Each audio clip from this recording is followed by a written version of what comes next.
Our prime concern is that in dealing with the fundamental law of the land, in assuming finally to interpret it and therefore finally to make it, the acts of the court should be subject to and not above the final control of the people as a whole.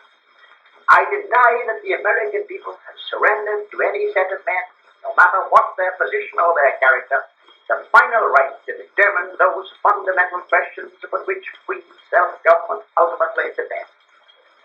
The people themselves must be the ultimate makers of their own constitution, and where their agents differ in their interpretations of the Constitution, the people themselves should be given the chance, after full and deliberate judgment, authoritatively to settle what interpretation it is that their representatives shall thereafter adopt as binding. We do not question the general honesty of the courts, but in applying to present-day social conditions the general prohibitions that were intended originally as safeguards to the citizen against the arbitrary power of government in the hands of caste and privilege, these prohibitions have been turned by the courts from safeguards against political and social privilege into barriers against political and social justice and advancement.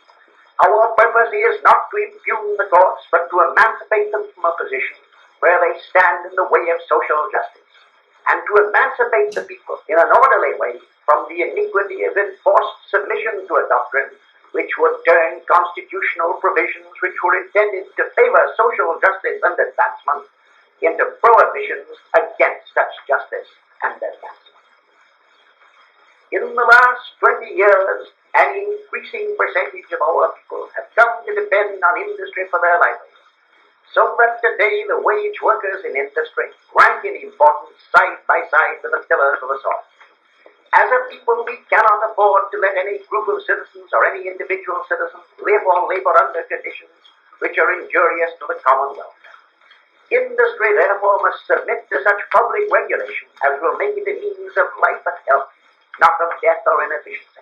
We must protect the crushable elements at the base of our present industrial structure. We stand for a living wage. Wages are subnormal if they fail to provide a living for those who devote their time and energy to industrial occupations. The monetary equivalent of a living wage varies according to local conditions, but must include enough to secure the elements of a normal standard of living, a standard high enough to make morality possible, to provide for education and recreation, to care for immature members of the family, to maintain the family during periods of sickness, and to permit a reasonable saving for old age. Hours are excessive if they fail to afford the worker sufficient time to recuperate and return to his work thoroughly refreshed.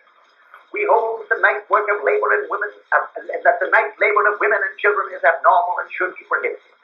We hold that the employment of women over 48 hours per week is abnormal and should be prohibited. We hold that the 7-day working week is abnormal. We hold that 1 day of rest in 7 should be provided by law.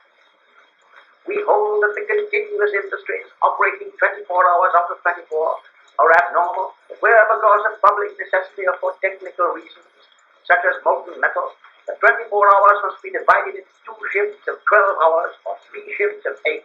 They should, by law, be divided into 3 of 8.